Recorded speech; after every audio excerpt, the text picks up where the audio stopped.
Hello everybody, my name is CulBlu and I'm bringing out this video of me unboxing a board game, and today I'm going to be doing an unboxing of Cross the Bronx Expressway. Now, I know this looks like it doesn't say the word Bronx, but it does. See, there's a B, there's an R, there's an O, there's an N, there's an X. You just kind of have to stare at it a little bit. But I think it's very creative and cool, and I'm hoping that they got an actual street artist to do that, or maybe that was like actual. Yeah, it looks like it's overlay. Sorry, I was about to say maybe it's like actual paint that's on there, but no, it's like somebody did that little graphic. All right, let's get our background music started, and we're gonna change it up. We're gonna do some bossa nova music because I want to be a little bit creative today. I don't have as many bossa nova songs, but we'll get that going in the background here, and let's get to our unboxing. So, this is a game by GMT Games. This is a part of their Irregular Coin series. In the Irregular series, I think it included, oh man, what did it include? Oh man, I knew this at one point, but I don't know anymore. All right, let me look up on Board Game Geek. I got a computer here. It's like Irregular Combat. I think it included Gandhi, Adjust, oh yeah, there, no, not Gandhi, sorry. Adjust of Robin Hood, or Guest. Is it Guest or Just? Adjust of Robin Hood, Cross the Bronx Expressway, Echo from the Dark, which I think is a space one, and then Vijayangara, the Deccan Empires of Medieval India. Oh, that sounds interesting. And that one is, I don't think that one's out yet. Oh no, that came out in 2024. Okay, is that out of print? I think it might be out of print because you can get it for $130. It sounds like it might be higher than what the MSRP is. And I think I remember seeing that one on the P500. Anyway, that's not the point. The P500, for those that don't know, is GMT, they have a P500 system. You can basically say, I would like to purchase this game in the future, and put you on a list. And once they get enough people to kind of print a certain number of copies, then they'll basically charge all the people who wanted a copy on the list, and then they'll print that number of copies and they'll send them out to everybody. Yeah, the P500 system is an interesting way to distribute your game. Make sure you have a demand to actually print that many copies, but it's also kind of crummy in how long it takes sometimes. Anyway, Cross Bronx Expressway. Let's talk about this one. Let's go to the back of the box here. Let's zoom all the way in, and let's get a good reader. Actually, let's get a good read on this one. During his 1980 presidential campaign, California Governor Ronald Reagan took a tour of the South Bronx. As he walked the same streets of President Jimmy Carter, as he walked the same streets that President Jimmy Carter had walked 3 years prior, what Reagan witnessed was a scene so devastating. It caused him to remark that he had not seen anything that looked like this since London after the Blitz. I think the Blitz is, okay, I'll look up the context in a second. Cross the Bronx Expressway is a game about the social and economic process that created this scene in the South Bronx, and the impacts, the impacts they had on the local population during the second half of the 20th century. So second half of the 1950 to 2000 essentially. Oh man, there's a squirrel outside doing some strange things on a tree branch. And by that I mean he's trying to climb the tree branch, but the tree branch can't support his weight, so he fell. He's all right. The tree branch was close to the ground. It wasn't that high. That's just funny. All right. In Cross the Bronx Expressway, players control one of three asymmetric factions working in the South Bronx between 1940 and 2000s. Okay, I was right. I was roughly right. Pursuing their own goals while cooperating to keep the borough viable. Through a card-driven sequence of play. Sorry, I lost my train of thought. Through a card-driven sequence of play, they will work to solve the economic crisis facing the area by building infrastructure and organizations, forming coalitions, mitigating the multitude of issues facing the vulnerable population, and managing resources to stay out of debt. Players will experience the conflicting incentives and complex factors shaping urban life, and together determine the fate of the Bronx. So this is a game design non-breaking space. I don't know what that means. What does that mean? Non-breaking space? I don't understand what that means. Solitaire solo ability. This is one of the reasons why I got it, because look at that. Look at that. High on the list. I can play a solo. I just got to deal with the whole coin bot system, which I'm just going to be honest, still confuses me, but I'm working on it. I'm working on it. I tried with People Power. I'm gonna try again with People Power, and I might get more motivated to do it this one because like the politics of this game and like the history that it's covering is really fascinating to me. So that's why I was attracted to this game. And then here's some example of the cards. Moses joins a city planning commission. Bronx gangs meet to make peace. Carter witnesses urban decay firsthand. Is graffiti vandalism art? These are some cool little things, and it kind of has the same language of coin games. Essentially, you have the three different factions: the community, the private, and the public. And when you play a card, it will give the priority to the community. And I wonder if there's going to be like a symbol that shows like this is like a big event for this one. So like there will sometimes be in coin games like a design, or like maybe have like in lights or highlighted or something. But usually what I found in this game is that the person who's last is probably going to be the biggest benefitor of this card. So that means that the two people in front will have to either have played it right or do something. And like, look here, you see that this says, activate one public organization, increase resources by $1. That's the public. So I'm assuming that this card probably benefits the public more. I don't know. I'm just making guesses here. And here's a map. Let's go ahead and get this box open though, because we got a whole unboxing to do. So I mentioned before that the history of the thing. So I have talked about this probably a few times in some other videos, but like I like history to a certain degree. Especially love kind of learning about like, let me get tiny scissors. My fingernails aren't cutting it here, literally.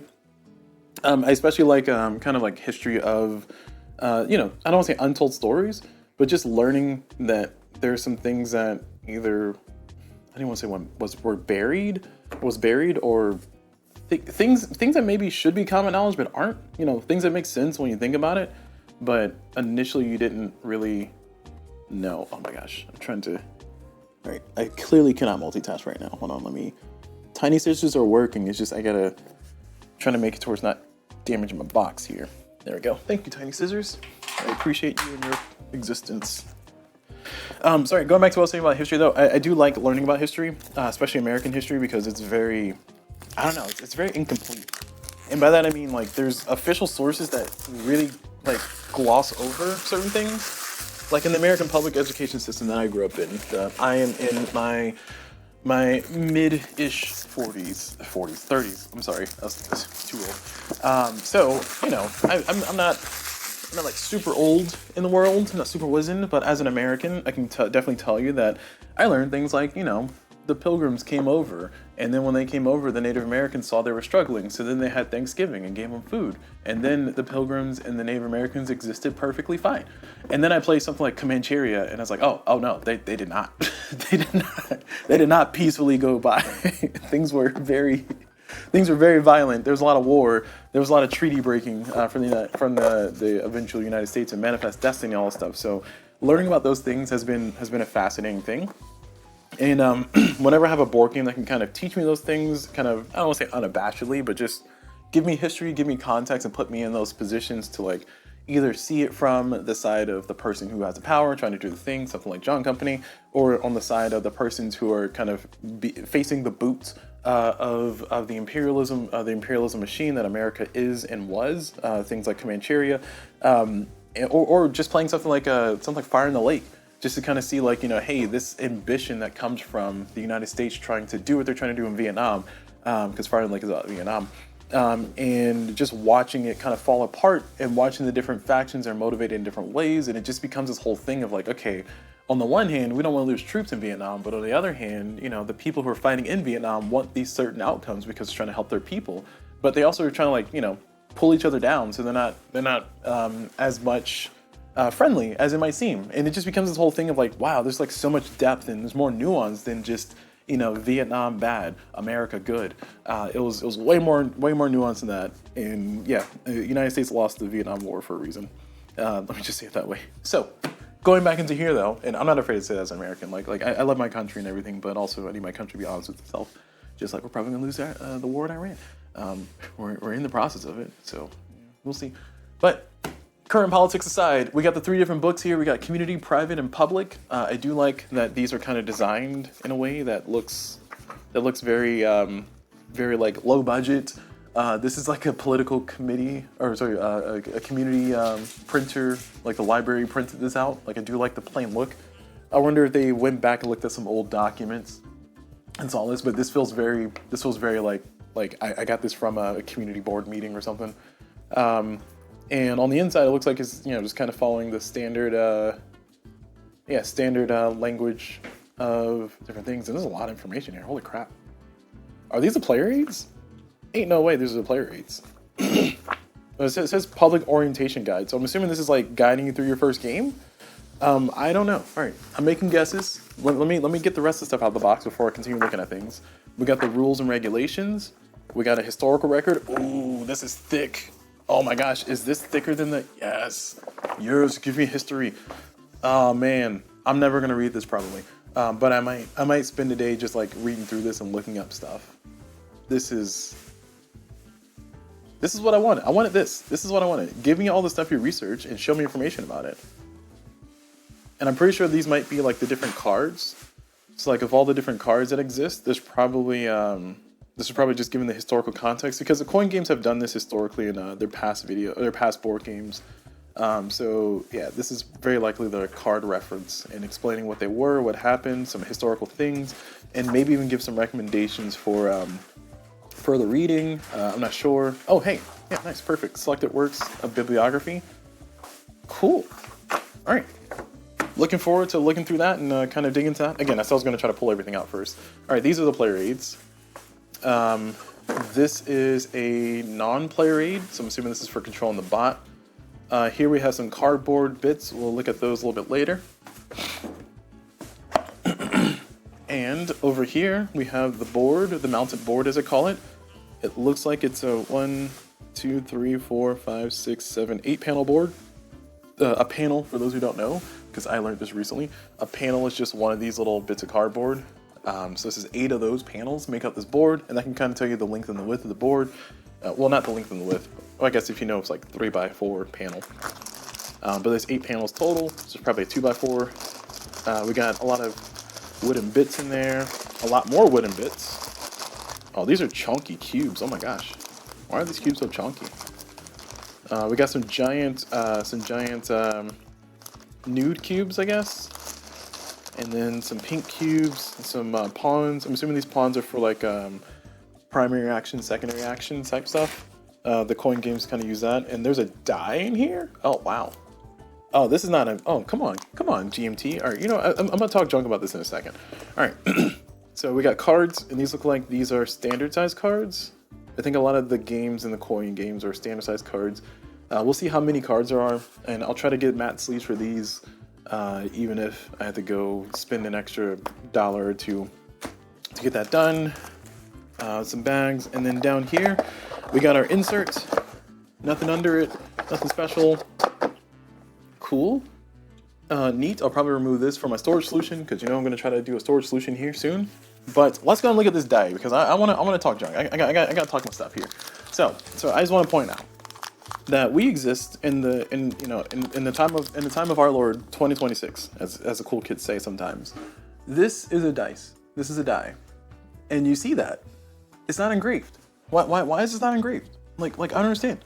I mean, I know it saves money, but let me bring out some D&D dice. And look at these D&D dice. These are engraved. See, they kind of like, boom, they put the engravement in there. So even if the number, even if like the paint in there wears out, you can still see the number, you still see the shape. And I'm like, what is this? What is this? Non-engraved dice in my high quality board game? What are you doing to me? And let me try to see if I can find other ones. Oh, well, Kinfire Delve is no better. They have printed dice, which is even worse. So yeah, so this is a little bit not great. I'm not happy about that. I'm hoping this is durable, doesn't get wiped off, but if it does, then we'll have to make a custom die of our own. I don't know, I'm a little disappointed in that. I feel like that's a silly L. Maybe it'll increase the price of the game by $5, but honestly, I'd rather increase the game by $5 for an engraved dice than a non-engraved dice. Okay, I'm saying that now, but current me probably doesn't believe that. All right, looking at some other stuff, we got the wooden bits here. Let me get these out of the way. Looks like you got the wooden bits for the different factions, and these are probably like round counters. But you have the, what was it? The community is red, the private is yellow, and blue is public. So community is red. This is the private sector, and then the public sector. And looks like they all kind of have the same kind of bits. Looks like there's definitely more public bits than there are community. So 1, 2, 3, 4, 5, 6, 7 community bits. And these are markers. I'm assuming these markers are for the turn order, keeping track of points, and maybe keeping track of like some other track. And then these other bits are the ones that you actually put on the board. So there's 7 of those. 1, 2, 3, 4, 5, 6, 7, 8, 9 of those. And then 1, 2, 3, 4, 5, 6, 7, 8, 9, 10, 11, 12, 13 of those. So the public has a lot more stuff. I'm assuming the private has a lot more pool money and stuff. And then the community probably has a lot more activists that can really, like, you know, mess up stuff. So it'll be interesting to see how this plays out in the gameplay form. I'm not here to analyze the gameplay though. I did watch. I think Heavy Cardboard did a playthrough of it. I started watching their video and then I don't think I dozed off, but I stopped paying attention. So yeah. Oh, actually, sorry, because I'm gonna storage solution this. I don't know why I'm trying to put those away. All right, let me move those off to the side. And we're gonna collect these little wooden bits. And yeah, these are just various bits of woodenness. We got our pawns. I'm assuming we have 5 and 5, or maybe 6 and 5. No, this feels like more than 6 and 5. It might be 12 total. Nope, we got 5. Nope, 6. Okay. 1, 2, 3, 4, 5, 6, and then 6. So 6 and 6, so 12. All right, so we got 12 black bits, 12 white bits. These you don't have to use, but they're there for you to use. I do appreciate that GMT puts these in their coin games. I don't know if they started putting this in a recent coin game, but they had this in the 3 coin games I have. Yes, this will be the 3rd one. In the other 2 coin games that I have, this being the 3rd, they have the black pawns and the white pawns. So I don't know how long they've been doing it for their coin games, but it's nice. Essentially, in the coin games, there's 2 actions per round, essentially. And the first person that goes on the big action, they can, like, you know, use one of the sets of pawns, and the other person who goes on the secondary action use the other set of pawns to kind of keep track of stuff. Or you can use it in a way of, like, if you're taking like a major action and a minor action situation as a single player, you can use all the pawns to keep track of your places of major action, places of minor action, because sometimes where you took your major action will impact where you can do your minor actions. So you need to remember where you took action and changed the board state. So it's nice that they include these. You don't have to use them, but I do appreciate greatly that those are included as a, I don't want to say accessibility, but just an option. You know, it's nice to have. It's a nice to have for sure. That is cool. So we have these giant cubes, and these are, I don't remember what these were. Maybe these are 10 counters. Again, I'm trying to remember what I remember from seeing Edward and Heavy Cardboard do. But I don't recall at all anything. So yeah, these are the giant cubes. Oh, there's one more. Giant cubes, and then here are the smaller version of those giant cubes. I wonder what these pink cubes are for.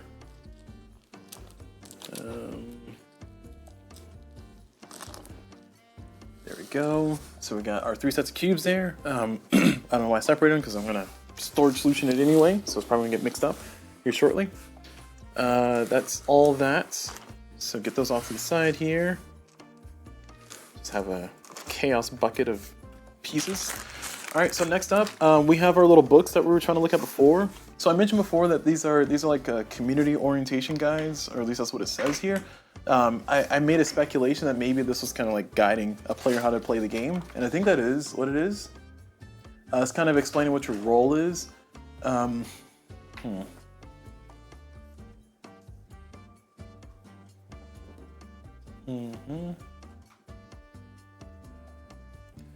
says, if you're following this getting started guide with others, we encourage you to narrate your actions that you perform so that everyone has a sense of what your factions can do. Each section of the guide will indicate the order in which a faction should take their actions. If you're ever unsure, actions go in public first, then community, then private. You can also choose to read some of the. All right, so I wonder if this is, because I think this game can be used as a teaching element too. So as a result of that, I wonder if this is kind of designed with like maybe schools in mind. To like, hey, we're here to do this, like, this high school course on what happened in this time period, or we're doing a history thing. So this is kind of explaining the game, and I was wondering if like this is kind of step by step to help guide people what's happening in the game, so you can kind of get onto the lesson part. I don't really know. I like the idea that it's included. I don't know what the use case is for just yet. It seems like it's just kind of guiding you through like a day in the turn. What GMT usually does is they do playbooks, and I think this might be a replacement for the playbooks, or at least what I've seen GMT do in People Power, and I've seen them do in Fire in the Lake, I should say. I don't know if that's a common thing that they do all the time. I'm assuming it is. They usually have playbooks. I'm assuming this is like a replacement for the playbooks, and I also I really do appreciate like the plain lookingness of these. Like this is like, oh yeah, this was printed by my local library. I can tell, printed at like Kinko's or something. I don't know if Kinko's is still a thing, but we'll put those to the side. We got the actual rules book here. We'll zoom in a little bit more, or a lot more. There we go. Got the mess at the table. This is the rule book. Oh, okay. Well, I guess we'll zoom back in so we can actually read the rule book. We got the rule book here. Here's the intro, gameplay. We got pictures of Reagan walking through the Bronx area, trying to see what's going on with the urban decay and all that. Here's the board. Yeah, okay. I was in the right direction here. So we got the sequence of play pieces. We got the faction resources. Where do the other pieces go? Because you had 3 sets of these. Or sorry, you had each player had 3 of these. I'm trying to figure out what the other one went. I don't see it out here. Maybe it's just a spare set of pieces? Oh, here's the fun raised dice. Alright, I'm not going to read through the entire rulebook here, but what I will do... Oh, hey, nice. Populations and vulnerabilities. 1 vulnerability, 5 population, 1 population. Oh, I see. Okay.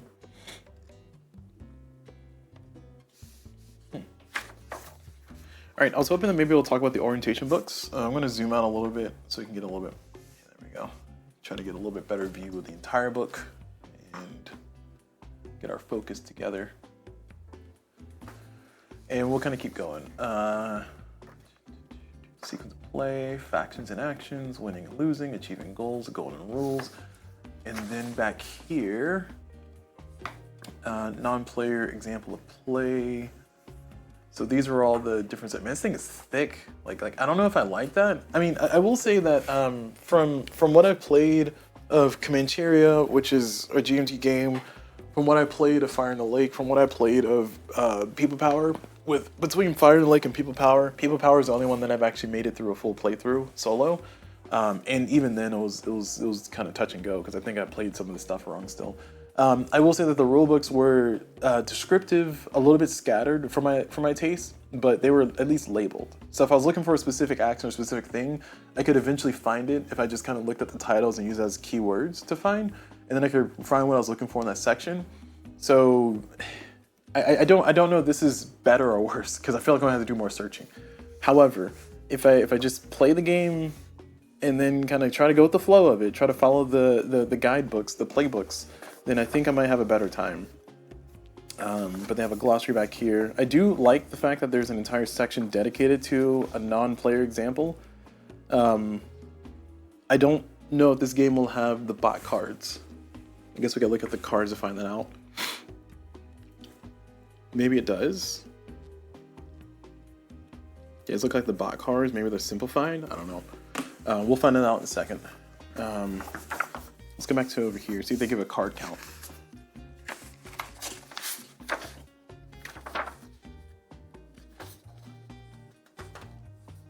I'm not seeing anything about the cards yet. Okay, these are the markers. Okay, here we go, cards. So events cards, census cards, position cards.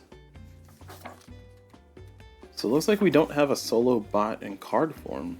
That's interesting, because this game was definitely made after they they've made, GMT made some of their other games. I think this game was 2025. Is that correct? Pretty sure this game is 2025. Yeah, this is 2025. Interesting. Okay. Well, I guess instead of guessing if this game has bot cards, let's go ahead and look at the cards, because there's nothing else to see here except for the rest of the rulebook. I do like a little coffee stain and a little like spill of something on the front. That's a nice little touch. Okay, so going on to the next book. I know I said I was going to look at the cards, but this is the historical record book. We kind of already took a peek at this one, so I'm just going to put this one to the side. Well, actually, I'm going to peek at it one more time, because I think it's just kind of cool that it has all this stuff in here. So it's got all the different history bits. It gives you like introduction and different stuff. I wonder who they all had. Okay, there we go. I'll say I wonder who they all had designing all this, but maybe Non-Breaking Space is like an activist group or something, or a consulting group. Let me look them up.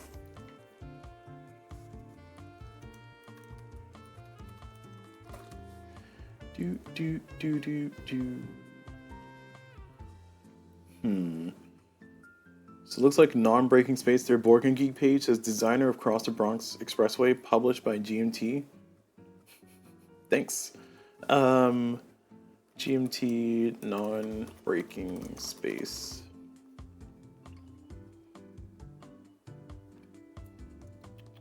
It looks like they credited for 2 other games, which is a Combat Commander Vietnam and Solitaire Attack Ops. I don't know when those games were out. It looks like, ooh, they are out of print.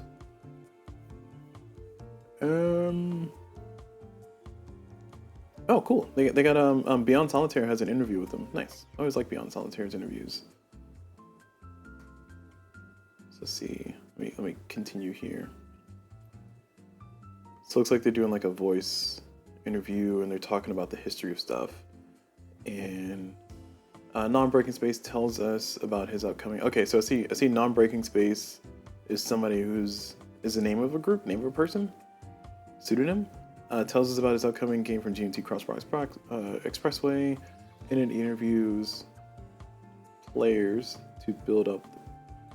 He invites players to build up the Bronx, while also trying to serve their own factional interest.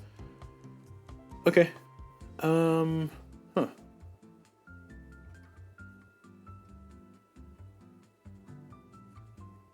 Yeah. I'll listen to that interview. If you guys want to find it, it's Beyond Solitaire's podcast number 63. So Beyond Solitaire's podcast number 63, where they did an interview with Non-Breaking Space. Cool. All right. Yeah, because it keeps giving credit to Non-Breaking Space, and I think that's the name of the person, group, pseudonym. I don't know. All that stuff. Ooh, playtesters. Nice. Cool. All right. Sorry. Let's keep moving. Getting stuck here in the rulebooks and the history of it all. Moving on, player aids. Player aids look like they're player aid-ish. They got the nice little folded, like trifold. Oh yeah, that's what I'm talking about. Give me that trifold. Nice little trifold thing here. The public, private, and census. Public, private, and community actions. Oh, that's cool. That's clever. So what every Bronx resident should know, community. What every urban investor should know, private. What every public servant should know, public. So there's public servants, there's urban investors, and there's Bronx residents. That's the 3 different factions. Cool. Again, I like this game's commitment to the theme, and I think it's giving you like a look at all the other actions they can do. Let's see. Yeah, so these are the same.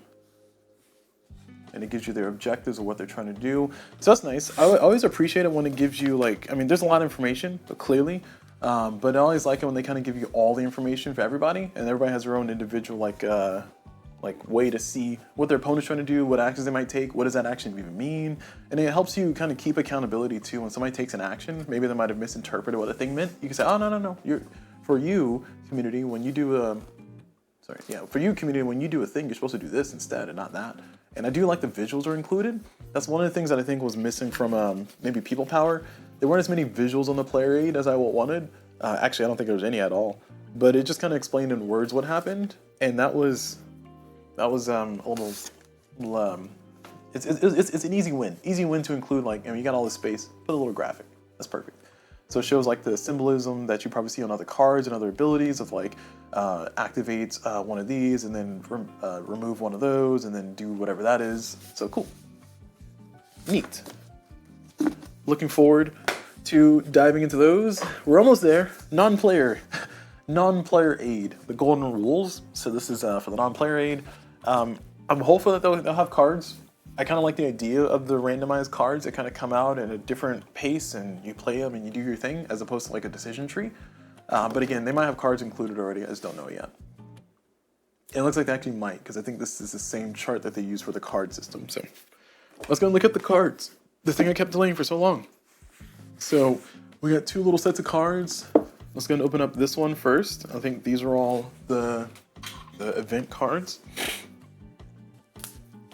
And coin games are a card-driven game, so the cards will determine what actions you can do, what a big event might happen, what things might take place on the board, and then you can usually choose to either do what the action card says, or block people from doing the action card. There's a whole bunch of jockeying for position stuff, and the main thing is that this is a 3-person tug of war, which is going to be nice to have, like another 3-person tug of war, something like People Power.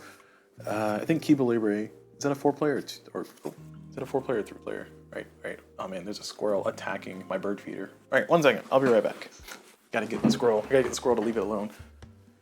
Oh, okay. Squirrel left it alone on his own. Never mind. I can't believe the squirrel just jumped up there and started attacking the bird feeder. That is so rude. Almost have to interrupt my video too. Darn you, squirrel. All right. Clearly, my prevention methods are working. It's just that squirrel decided to get up there. He couldn't figure out how to get down, so he panicked and jumped down instead. All right, anyway, moving back on to what I was talking about here, though. We have cards. I think it might have been the same squirrel I was laughing at earlier, man. Shame. We have different cards here, different events, and different text. Rap group paints a picture of Bronx life on the edge. I wonder what rap group is. Single from Grandmaster Flash and the Furious 5 presents social commentary on the situation in the South Bronx. Nice. So I got history on the cards too. United Bronx Parents continue local cleanup efforts. For over a decade, the organization he brought together, parents working for the betterment of their neighborhoods. Nice. Cool. All right, so these are cards, not really much to look at. I mean, they're just cards, different events, historical stuff going on. That's pretty neat. I do appreciate that. All right, let's go over into these cards because I want to know if there's bot cards in here. We will zoom in. Sorry, I didn't zoom in earlier.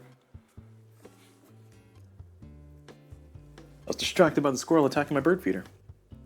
Like, was literally just dangling on the bird feeder for, well, not, I want to say dear life. He had a good grip on it, or the squirrel had a good grip on it. Just, thankfully the squirrel couldn't figure out how to get the food out of it, so gave up. And also probably had a precarious path down. So here we have more cards. So I'll put those off to the side. And then we have census cards. And then, okay, cool. Yeah, we do have the cards. So, cool. So I think these are the same kind of bot cards, non-player cards as before. And they're just a little bit different in design. So let me go get People Power, and we'll look at those and compare those to these ones because Fire in the Lake is similar to People Power. Have less of a hassle to get out. Fire in the Lake is like a hole. I got to dig out everything in that box to get to those cards.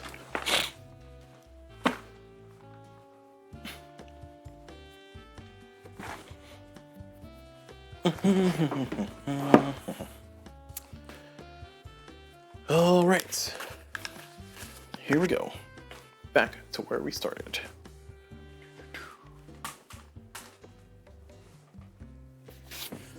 All right, so here's People Power. We'll zoom out a little bit.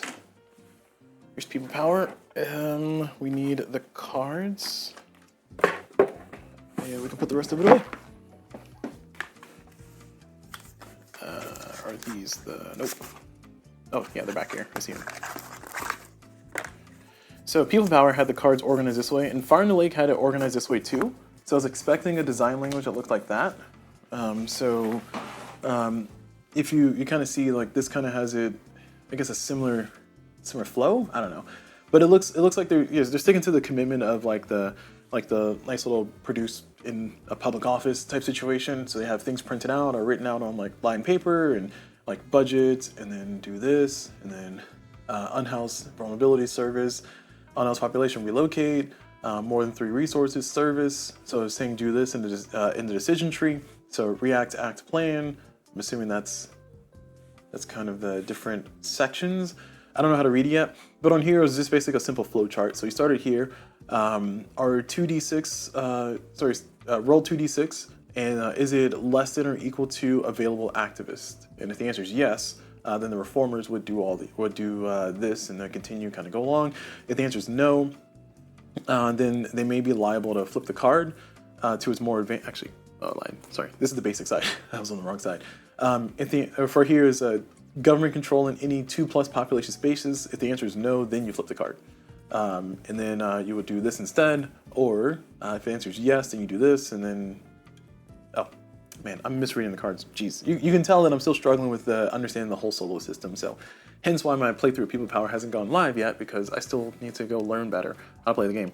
This means you draw a new card, but if you pass this first check, do the second one, and then it fails, then you flip the card, and then you do what this side says. This is like the more hardcore side, the double inside.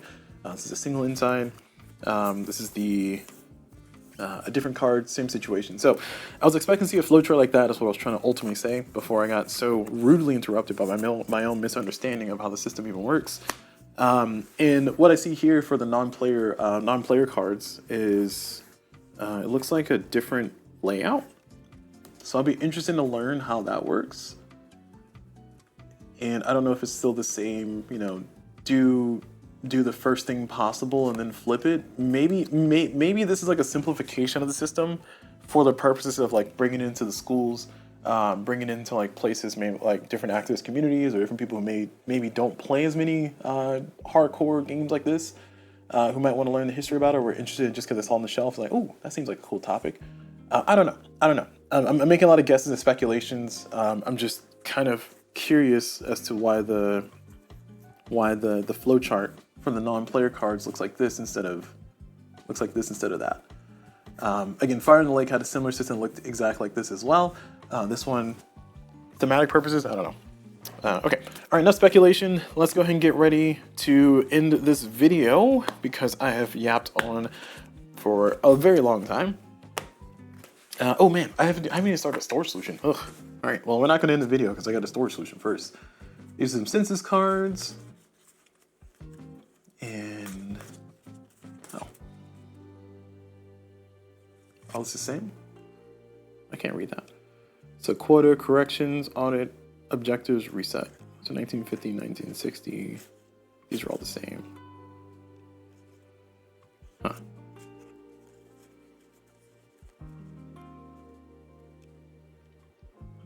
So it's like 6 decades. 2, 3, 4, 5. Yeah, 6 decades. Nice. Okay. Cool. All right. That's neat. All right. So storage solutions. Let's go ahead and get into that. This one should be straightforward. I just need to, honestly, all I really need to do is just kind of put everything inside of their respective storage type containers from my Cube for Me boxes. I don't know if there's a Cube for Me designated like build out for this game. Because Cube for Me will sometimes have like, hey, if you have this game, get these bits, and that will be perfect for your game. But what I will do is I will consider, there's a lot of space in this box, and I'm going to sleeve the cards. Oh, you know what? Shoot, I can't even do a storage solution for this game yet because I was about to say there's no chits and bits. What's happening? That's because I said I was gonna look at the cardboard later, and I forgot about it completely. Oh my gosh, I am all kinds of all over the place. So we have these cardboard bits. We'll do our cardboard drop. So it looks like it survives. Let's do a slam. No, nothing. All right. Oh yeah, those are in there. Oof, those are in there. Surprised. Oh, sorry, I'm not surprised that it didn't budge. I wonder if there's like some kind of city building aspects to this game too. It's kind of neat.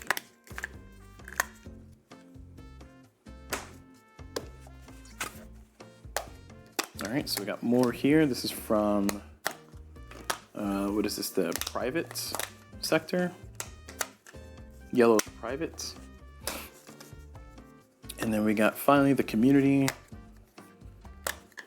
And I still don't think I'm gonna need a token sheet, because I don't think these are like unique bits, or unique enough, I should say.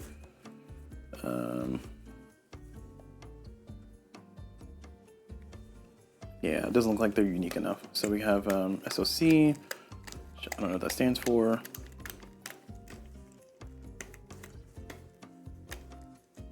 And we have eco on the other side. State of the community? I don't know. Grants. And on the back of the grant we have free. Then we have loans, debt, and then petitions. Assuming the community player uses petitions. Oh, actually that makes sense. Okay, so the community player probably uses petitions because community is red and these are red. So petition, blight, and then there's a census marker, I'm assuming. There's bonds. I'm assuming the private company uses bonds. They can turn red. Then we got stars.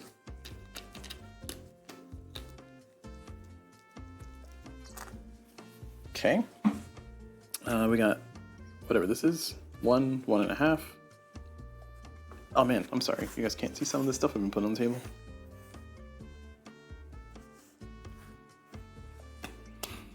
Then you got these here. You got income expenses for both players.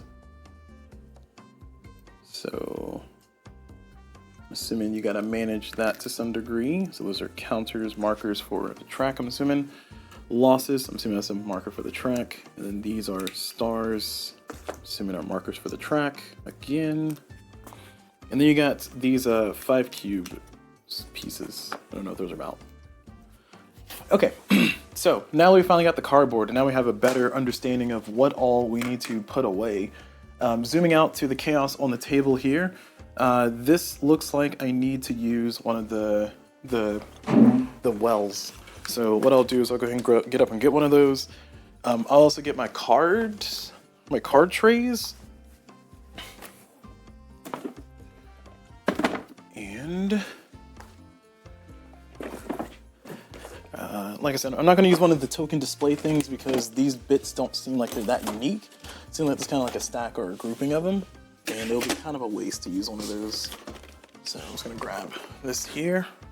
And then I got this there, right? Back over. I also need to see what size the cards are, but I trust that they're standard card size sleeves that I'll need. Look at me blindly trusting things I shouldn't. So these are from Cube for me again. I don't know exactly what the name of these ones are, but these are designed for wargaming type stuff. And I was thinking that maybe using one of these would be overkill, because I was thinking about just the wooden bits I had here.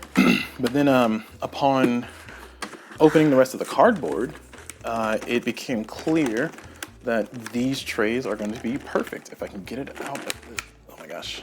Okay. I'm doing this the most difficult way possible, aren't I? Try not to hurt myself on the plastic. There we go. Got it. All right. So can these fit in there is a question. No. Sad. Okay. Well, I'll use a different thing for that. If I can get this out of my way, please. Nope, not you.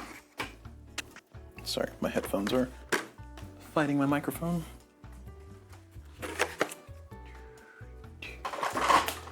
Whoops. It's a future me problem. Current me is trying to do a YouTube video. Thank you. All right. So let's move these, put this here, and let's start putting bits in places. So wooden bits, there's a lot of these. I actually might put these in a different place. Can these fit in here? Oh, that's gonna be close. I might put these in a different place too. I don't know. I don't know if that's gonna close.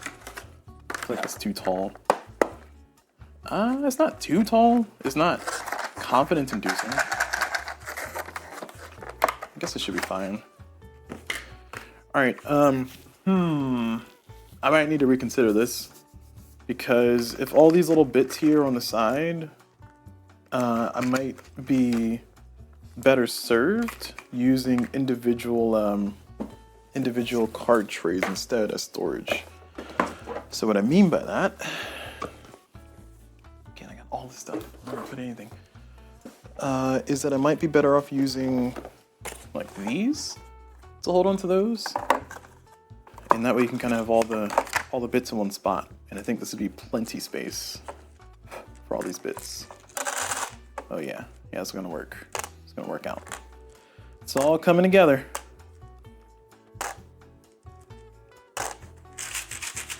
Perfect. All right, so that's all of these ones. And this one is for these pink ones. And the bigger ones I can put in the tray here, assuming I have space for everything else. I think I'll have plenty of space, actually. Now I'm thinking about it.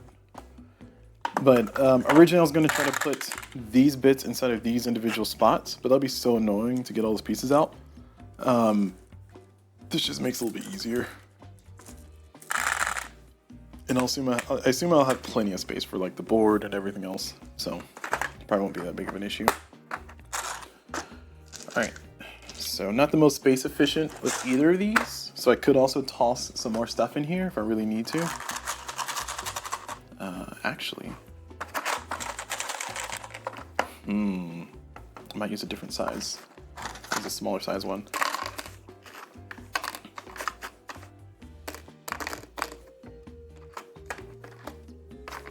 Okay, there we go. These are all in. And moving on to our next set of bits.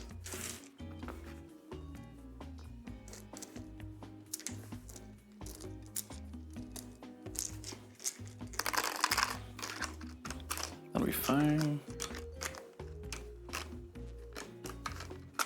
Kind of like the Bossa Nova. All right, so I'm gonna put one set of these in a different well.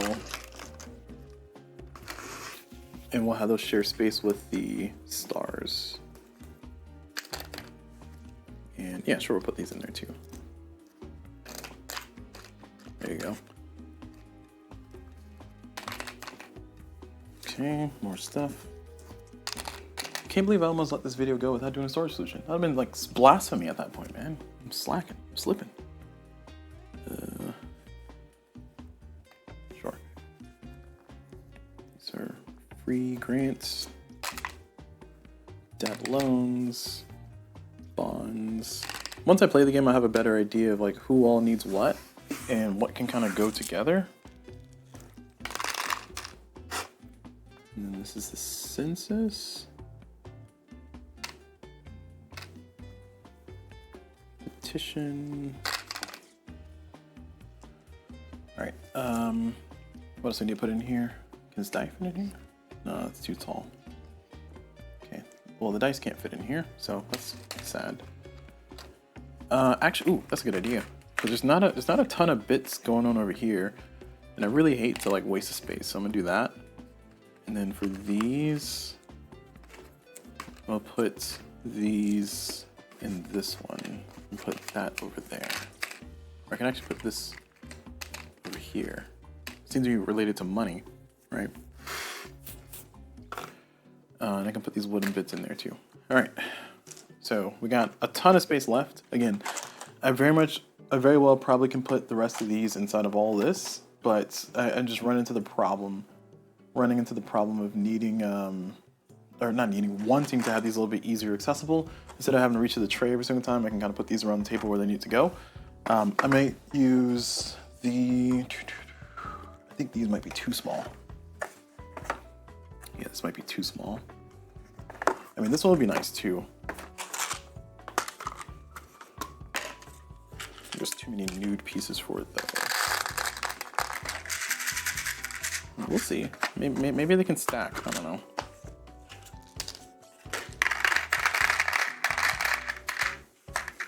And no, almost too much. All right, that's unfortunate. Let me think.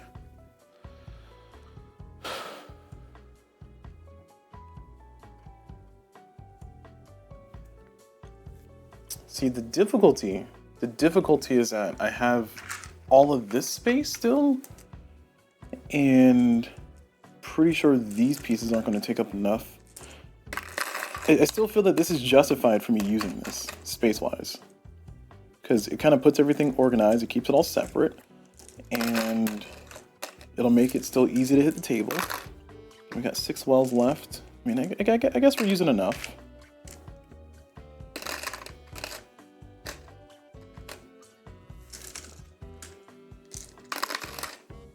Yeah, we only got 4 left. Okay, it's not bad. And what I can do is use this for these, and that's perfect. And then I can use this for those.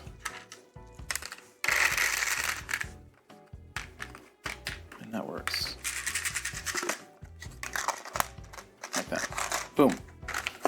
Perfect. And I can even put the die in here, I think. Yeah, that works. Okay, perfect. All right, we got a space for the die. Now, about these bits. I don't have any thick ones of these. Because what I wanted to do, I don't have any like double stack of these, but these can kind of fit in there. No, not really. Okay, that might be excessive. I really don't want to put them in a plastic bag, but I might have to put them in a plastic bag, y'all. Plastic bag of shame. That's what I call it. Hide my shame there.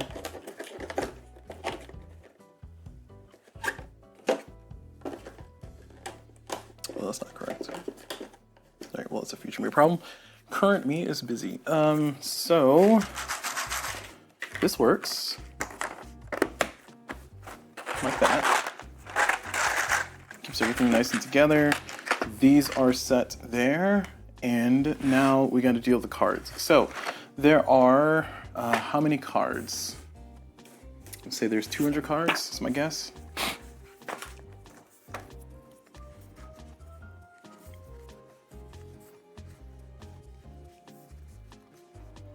So there are 60 plus 6 plus 8 times 3. So math. Oh my gosh, 8 times 3. What is that? Ugh. 8 times 3 is 24? Yeah, 24. All right. So there are 24 plus 6 of 30. So 120 cards. Oh, did it tell me on the back of the box?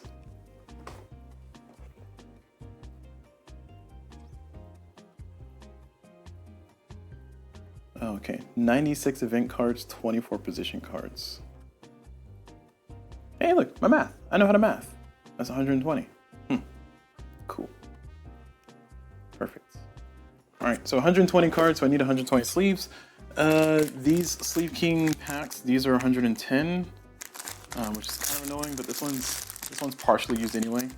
I just want to see if this fits the cards. I think it does. Like I said, I'm probably gonna try to find matte sleeves for this one. Yeah, so these are standard size sleeves, but I'm trying to find matte sleeves for these ones. So I'm probably not gonna, well, I'm definitely not gonna sleeve them in the middle of this video, but I need 110 of those.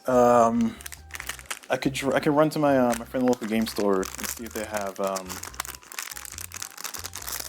some arcane tin men.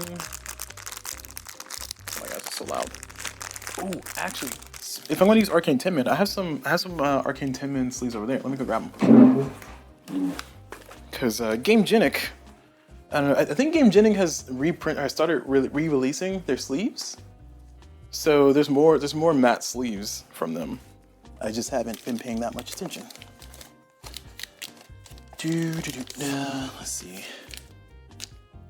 Or I could use these Ultra Pro ones. I think I might use the Ultra Pro ones because they're matte on one side and They are, wait, are these? Which ones are these? These aren't Ultra Pros. What the heck are these? Okay, I have no clue what these sleeves are.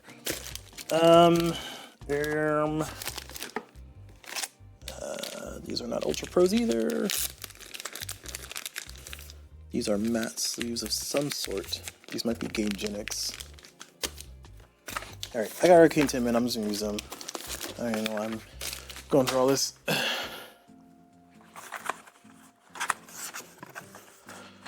Okay, so we got Arcane Tin Man, and we got them. We have 150 sleeves here. I think we have 150 sleeves here. Oh, we might have 200. Nice. So this is 50 and 50, and then 2, 3, 4, 10. Man, I forgot how much I don't like these sleeves that much more anymore. So the reason why I switched from Arcane Tin Man to Game Genic is because Arcane Tin Man sleeves, I mean, the matte sleeves are nice and they were relatively cheap at the time, or reasonable price, I should say. But they're like flimsier. I don't know. They're not as thick as the Game Genic ones. The Game Genic ones were nice, but they started creeping up in cost by a lot more. I'm pretty sure the tariffs really did a wreck on those, and then also they stopped showing up in the store shelves. So those things added together pushed me to move over to Sleeve King, and I love Sleeve King sleeves. It's just that when I'm doing videos and sometimes, I got the cards on the table and it's like, the glare is killing me. I had that issue with one of the videos I'm recording now for Die in a Dungeon, but 2, 3, 4, 5, 10. All right, so it's 20, 120. So we got 120 Arcane Tin Mins, Arcane Tin Mans, Tin Minsies, Tin Minchies. And the most important part is I didn't spend any money on that because I already had them. I guess I already spent the money. All right, I'm just gonna throw these across the room. I didn't make it. All right, cool. So going back to our regularly programmed show, the reason why I got all the sleeves is not so I can sleeve the cards here while you're all staring at me. It's mostly so I can put these in containers along with the cards to see how many containers I need. And I think I have one giant container left. Can this fit? It cannot. It definitely cannot. Yeah, this is super cannot. Sorry, it cannot fit these cards when they are sleeved, because it can barely fit these cards when they're not sleeved. So, as a result, we for sure cannot fit it when they're sleeved. So, how many do I need is the question.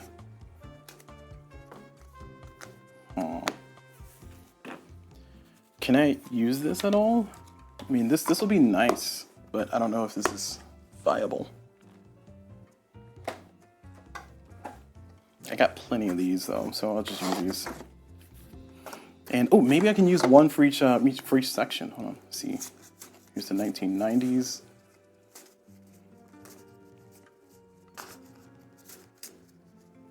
Here's the 80s.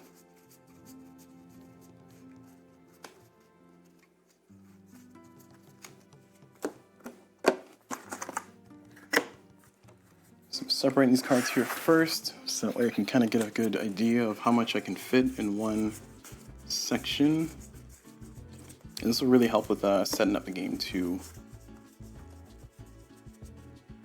Actually, I don't know if this will help with setting up the game because I don't know how many of these you use. Maybe you do like a minimum of three eras. That's my guess. I mean, there's 6 in here, so I'm assuming you can play a half game.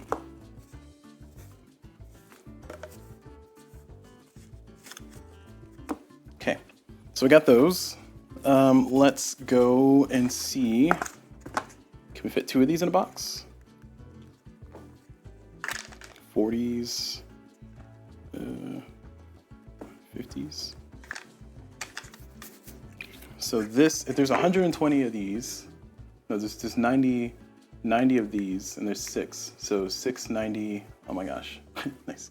I don't know how many these count out, but I think there's different amounts of these, because it felt like there were more. I feel like there were more 1940s in some of the other ones, so I don't know.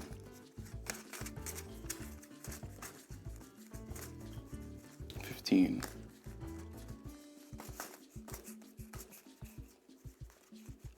So maybe it's 15 of each. Is 15 times 6? Is that 90? Let's see. 90 divided by 6. 15. Okay. Yeah, so it's 15 of each. Okay, so 30. So I need 30 per box. That is fine. So here's 20. Ooh, that's gonna be a tight fit. I gotta fit 10 more sleeves in there. All right, so looks like my plan to put 2 in a box is definitely not gonna be a thing. Again, this is only 20. So if I put 10 more in there, I think that's really pushing it. Once those cards are sleeved too. 2, 3, 4, 5, 6, 8, 9, 10.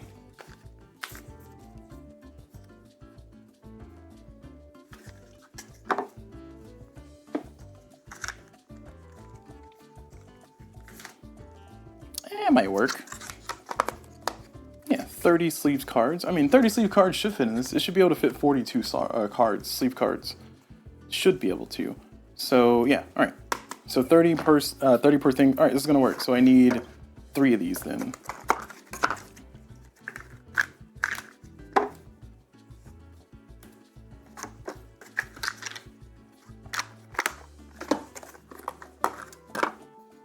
Okay.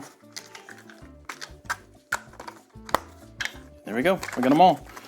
Okay, so we got all these. We got our sleeves over here to the side. We'll sleeve this later. I'm not gonna sleeve this here on the video. Now let's go ahead and try to put this back in the box. Oh, no, we can't. Sorry, I got more cards to sleeve. Shoot. How many are these?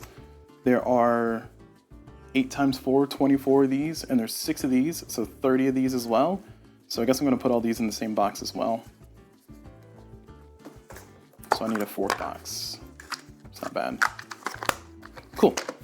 Okay, now we got everything boxed up and ready to go. Ooh, I could use this to hold on to these bits. I mean, this feels like a gross use of, well, one, it's not only a gross use of this, but it's also not gonna fit them all. And that sucks. Okay, never mind. My desire to not use plastic bags is pretty high. I'll tell you. I can just have them floating in the box. That might be okay as well. Just chaos everywhere. Or I could use more of the things. Nah, it feels like a waste too. I'll find some way to store it. I'm running out of ideas here. So let's zoom out to our wider view. We can see all the mess I've created here. Let's see if we can try to store in the box. Now the first question is, can I keep this insert in here? And I think the answer is going to be intrinsically no, because all of this doesn't really fit in there, and I still got to put the this in there, and then I got to put the board in here. So that's taking up valuable space, as in the insert is. So it would be nice to keep the insert because I like the artwork and stuff. But in every single one of these GMT games, whenever I do my own personal storage solution or try to sleeve all the cards and put everything in there, I end up having to take out the insert at the bottom. So it's just dead space. I do appreciate that they include the dead space, so that way you can kind of put your own storage solution in there. But it is a little sad that I can't keep it. Oh no. This one? Yeah, there we go. That's a GMT standard right there. Being able to fit them this way, fit the cards this way. I've come to expect that from their games. And considering that I have space for, well, do I have space for 2 more? No, I have space for 1 more and a small one of these. I was gonna say I could.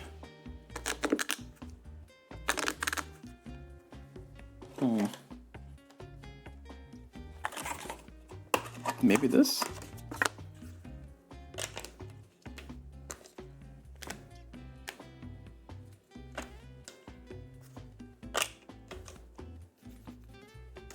Again, if I had a taller one of these, this could work, but I don't. Sad. So, what I was gonna do is I was gonna put those there. Or that there, I should say, not those. But that's not gonna be the right size anyway. All right, well, there goes that dream.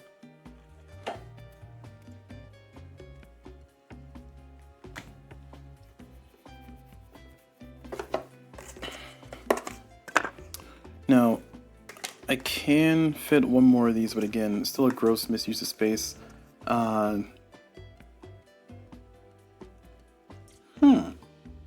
Idea. Can I put all of the faction pieces? Because if I can, well, that's kind of reducing the effectiveness of this, I guess. So maybe that's not the best thing in the world. I'm just trying to justify, like, I'm trying to find a way to put these square bits, excuse me, these square bits inside of containers, so they're not just floating around, you know, causing chaos. I hate that they're too big to fit into the little square tray there. I thought I had a smaller set of square trays, but I don't. So, all right, fine. My dreams. I'll let my dreams stay dreams. I'll use a plastic bag of shame, whatever.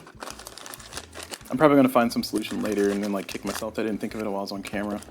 But for now, oh, I can't even fit all these in the same bag. Oh my gosh, I need a bigger plastic bag of shame? A bigger I can't hide my shame with the bag this big, guys. I just want to clarify, it's not shameful to use plastic bags. I like to use it as like a tongue-in-cheek humor because I do like to have storage solutions, and it does feel nice to be able to kind of pull out a storage solution and, you know, throw things on the table and go. But there's absolutely nothing wrong with using plastic bags. They do service very well, and they're very cost-effective, as in they're basically free. If you got a lot of board games, you got a lot of plastic bags that come with your games. And like I even have this from. Is that for this game? Oh, I think these are supposed to be for this game. Yeah, they gave me all these bags so I can put everything in, but I'm using them in my own storage solution instead. All right, I don't know if that works, but I'm gonna try to make it work. Maybe I can use one of these long bags.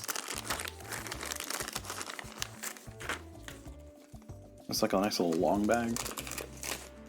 Because I just need enough space for this to like lay. I don't want to lay flat, but like lay flatter. I think they're bunching up a little bit too much in there for me, for my liking. There we go, that's better. It's not ideal, but it's better. And I just wanted to try to be the same height as these. And currently it is not. You see right there. It's currently not the correct height there. So.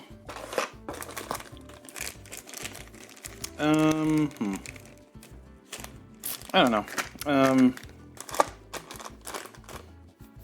Guess it justifies putting a second row. I don't know. All right. Let me try it this way. Let me put those bits in first, since that's gonna be a nice flat one. I was hoping that this would end up being like one flat layer, but that was not the situation we're with. So this definitely fits in there. The board for Cross Bronx Expressway definitely fits there, and then the cards can. Oh, jeez, we just went through this, didn't we? There we go. The cards can go there. And this can kind of meander about there. And all that's left now is just the rest of the books. And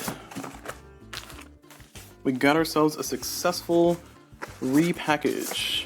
I was trying very hard to make the other way work, but there was no need to try that hard because it didn't work.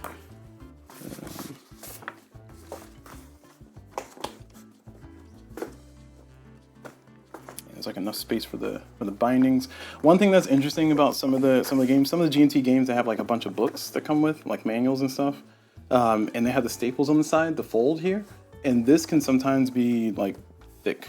So what I mean by that is like if I put this on top of the box here, and you can kind of see like there's like a little bulge, and that bulge can sometimes cause box lift or cause the box to not close properly. But in this situation, we have to worry about that because we have this nice little divot there, if you will. That little fall off over here, and that's perfect because I can take the little the bindings and I can kind of push them in that little divot, and that helps out. So that means that we're probably not going to have any box lift. So we can get these cards to be less unruly down there. And